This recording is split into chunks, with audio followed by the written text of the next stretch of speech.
803 centimeters in feet? First of all, we need to know the value of 1 centimeter in feet. It's always 1 centimeter equals 0.03280839895 feet. Now we have to multiply 0.03280839895 by 803.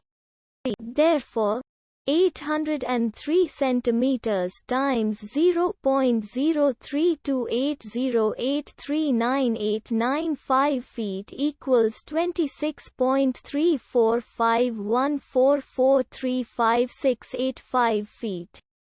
So, in other words, 803 centimeters equals 26.34514435685 feet. We hope you have enjoyed this video. Please like and subscribe to our channel for more videos like this.